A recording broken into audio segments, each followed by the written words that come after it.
আসসালামু আলাইকুম।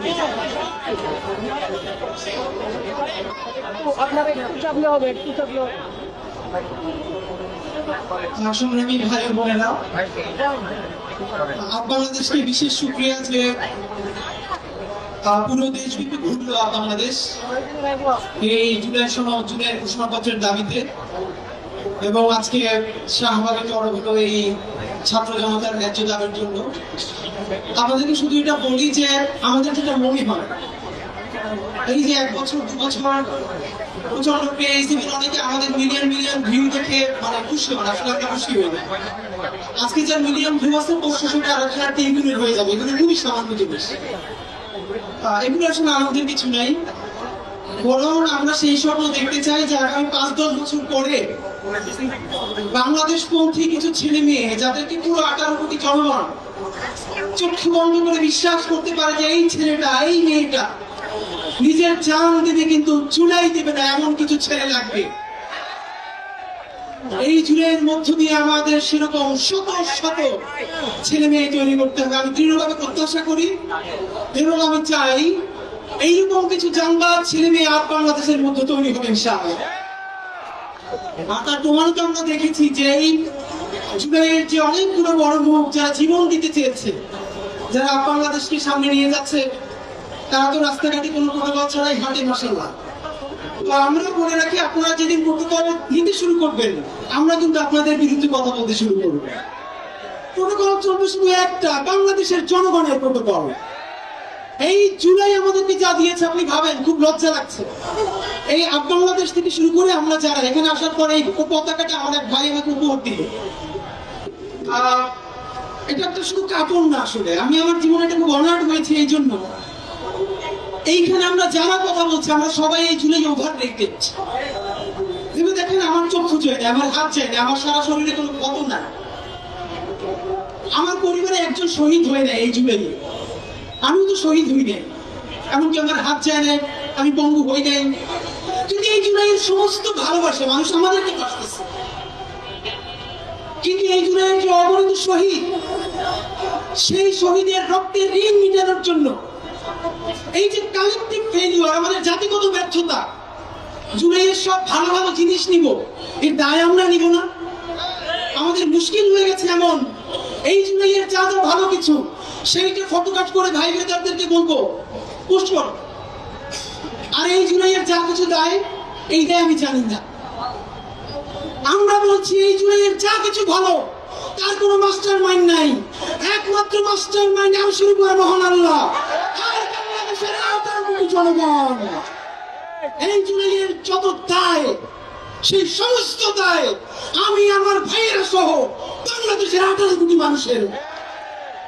আমরা বলেছি, আপনাদেরকে ফাঁকে বলি, গত 3-4 দিন ধরে আমাকে প্রবাসে, আমার এলাকার, আমার উপজেলা জেলার যে সমস্ত বন্ধুরা যারা বিদেশে থাকেন, অনেকে ফোন করে বলছেন যে আওয়ামী লীগের বিভিন্ন লোকজন আমার উপজেলার আমাদের পরিচিত বিভিন্ন ভাই বোনদেরকে ফোন করে আমার ডিটেলস জানতে চায়, আমার এক্সাক্ট বাড়ি, আমি ঢাকায় কোথায় কোথায় থাকি।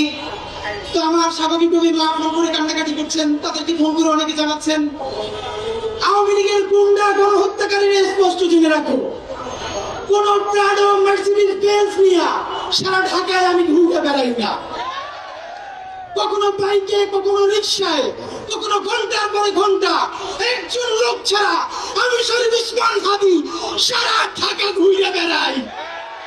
কিন্তু গুলির ভয়ে আমার উপজেলার আওয়ামী লীগের চেয়ারম্যান 10 দিন ধরে দেখা করতে চাই। গতকালকে বললাম, আপনি যত ফেরেশতা হন, আপনি গণহত্যা না করেন, এই গণহত্যাকারীর সমর্থন যোগাইছেন। আমার কোন নৈতিকতার ভাবে আপনার সাথে আমি 1 মিনিট দেখা করতে পারি না। তিনি আমার মেসেজ দিলেন, ভাই সারাদিন বাংলাদেশে এমন থাকতে বলা যায় না, কারো কি কাছে লাগবে, আপনি যদি দেখা না করেন একজনের পাঠান, একটু দেখা করতে চাই।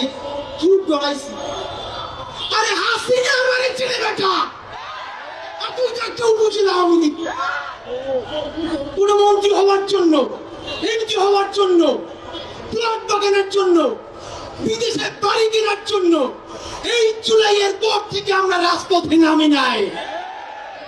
রাজপথে নেমেছি সোজা একটা, আমার যে শহীদেরা স্বীকৃতি যারা আছে, তারা এখন পর্যন্ত এই রাষ্ট্রের আইনি কাঠামোতে দেশদ্রোহী, তাদেরকে আমরা এই জাতির শ্রেষ্ঠ সন্তানের স্বীকৃতি নেই দিব ইনশাআল্লাহ। আজকে আপনাদেরকে মনে করি যে আরিফিন ভাই গেছেন, সেদিনকে প্রোগ্রামে নাইম হয়ে গেছেন। আমরা মাঝে মধ্যে চিন্তা করি আমরা যে রাজপথে মাটি কেমন দিয়ে পড়ে আছি, স্বীকৃতিটা কি?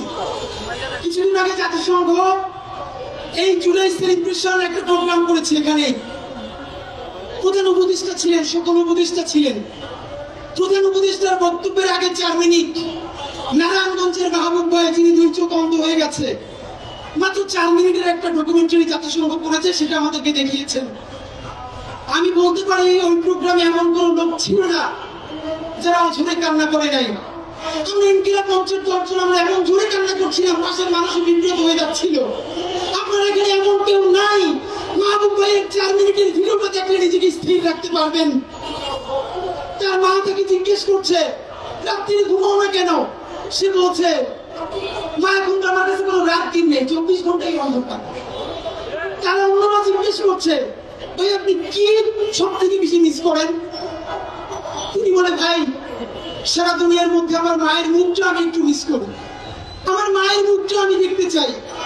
ঢাকা বিশ্ববিদ্যালয়ের সেন্ট্রাল মসজিদ থেকে নামাজ পড়ে বের হচ্ছে সেদিনকে, এক অন্ধ ভাইয়ের ক্রিয়েটিভ ওয়ার্ড ডকুমেন্টেশন করবে। উনি নাম শুনে আমাকে জড়াই ধরলেন। 24 বছরের এক ভাই হাফেজ কোরআনের, 2 চোখ অন্ধ হয়ে গেছে এই জুলাইয়ে। জড়াই ধরে বললেন ভাই ডাক্তাররা বলছে আমার আলো কোনোদিন ফিরবে না, একটা চোখে কয়েকদিনের জন্য কি একটু আলো ফিরানো চায়? আমার খুব ইচ্ছে করার আগে আমার মায়ের আমি একটু দেখতে চাই। আমার মনে হচ্ছে না এই আলো যদি এখন আমার চলে যায়, আমি 24 ঘন্টার মধ্যে একবার আমার সন্তানের হাসিকে দেখতে চাই। এই লোক জীবনে আর মারে দেখবে না, বাবারে দেখবে না, সন্তান দেখবে না। তাদেরকে বেরিয়ে দিয়া যারা বিদেশে বাড়ি করতে চাও, হাসিনার থেকেও ভয়াবহ পরিণতি হবে। বন্ধুরা আমার, বাংলাদেশকে আজকে এখানে কেন দাঁড়াতে হবে? এখন পর্যন্ত বিদ্যমান আইনি কাঠামোতে আমাদের শহীদ ভাইয়েরা রাষ্ট্রদ্রোহী। এখন পর্যন্ত আইনি কাঠামোতে কেন তাদেরকে জাতির শ্রেষ্ঠ সন্তান করা গেল না? আমরা সবাই চান দেওয়ার জন্য রাস্তায় নামছি, তখন জাতীয় ঐক্য কমিশন রাত 12টা পর্যন্ত মিটিং করে। গত 1 বছর করছেন কি তখন রাত 12টা পর্যন্ত মিটিং করেন নাই কেন? একটা খসড়া আমাদেরকে সনদ দেওয়া হইল, চ্যাটজিপিটি জিজ্ঞেস করছি একটা কেমন খসড়া দেওয়া যায়। চ্যাটজিপিটি একটা দিছে, প্রিন্ট দিয়ে সবাই দিয়ে দিচ্ছে কি ভাই? এই চ্যাটজিপিটির জুলাই সনদ আমরা মানি না। আপনারা জানেন, আমাদের অনেকে জানতে চাচ্ছেন আগামী 3 তারিখ যে কফিন মার্চের ঘোষণা করেছি আমরা, তা হবে কিনা? বাংলাদেশ আজকে প্রোগ্রাম করার জন্য আমাদের আরেকটি সুবিধা হলো, সারা বাংলাদেশের সমস্ত শহীদ পরিবার, সমস্ত আহত এবং জুলাই যোদ্ধাদেরকে জানিয়ে দিতে চাই আজকে রাত পর্যন্ত এই ইন্টারিমের সময়। আপনারা আজকে রাতের মধ্যে ব্রিফ করবেন ঠিক কতক্ষণের মধ্যে কয় তারিখ জুলাইয়ের ঘোষণাপত্র সাংবিধানিক স্বীকৃতি সহ জারি করবেন। তারপরে বলবেন আগামী কয় তারিখের মধ্যে জুলাই সনদ সকল রাজনৈতিক দল স্বাক্ষর করবে। যদি এই চিন্তা করে থাকেন কবে দিব জানি, 3 তারিখে একটা প্রোগ্রাম হবে একটা দলের, তারা ঘোষণাপত্র পাঠ করে দিবে, এরপর একটু কাটছাট করে সংবিধানে যুক্ত করে দিব। এই সব রাজনীতি করতে দেওয়া হবে না। এই জুলাইয়ের মালিকানা কোনো রাজনৈতিক দলের কাছে আমরা বেঁচে দেই না। এই জুলাইয়ের মালিকানা একমাত্র প্রত্যেকটা শহীদ পরিবারের, আহত অন্ধ বঙ্গু ভাই বোনের। এই জুলাইয়ের কোনো একক মাস্টার মান থাকা চলবে না। বন্ধুরা আমার, মাননীয় প্রধান উপদেষ্টা, আপনার উপরে আস্থা রেখে বলছি, আপনার সরকারকে আজকে বলতে হবে আপনারা ঘোষণাপত্র কখন দিবেন এবং কিভাবে দিবেন, সনদ কখন দিবেন, কোন প্রক্রিয়ায় বাস্তবায়ন করবেন। যদি রাত 12টার মধ্যে কোনো ক্লারিফিকেশন না দেন, আজকে 1 তারিখ, আগামী 3 তারিখ এই জাদুঘরের সামনে থেকে দুপুর 12টায় আমরা প্রত্যেক উপদেষ্টার জন্য একটা করে কফিন নিয়ে জুলাইয়ের শহীদ পরিবার যোদ্ধারা সচিবালয় অবরোধ করবে যতক্ষণ না পর্যন্ত রাষ্ট্রীয় স্বীকৃতি দিয়ে ঘোষণাপত্র দেওয়া হবে, চূড়াই সনদ দেওয়া হবে, ততক্ষণ পর্যন্ত সচিবালয় অবরুদ্ধ থাকবে। সুতরাং সিদ্ধান্ত আপনার, এই জুলাইয়ের ঘোষণাপত্রের মালিকানা বাংলাদেশকে দিবেন নাকি কোনো ক্যারিয়ার বাসদেরকে কাছে দিবেন, সেই দায় কিন্তু আপনাকে নিতে হবে। সুতরাং আজ রাত 12টা পর্যন্ত অপেক্ষা করব। যদি সরকার কিছু ঘোষণা না করে 3 তারিখ কফিন মার্চে দেখা হবে। বাংলাদেশ জিন্দাবাদ, ইনকিলাব জিন্দাবাদ।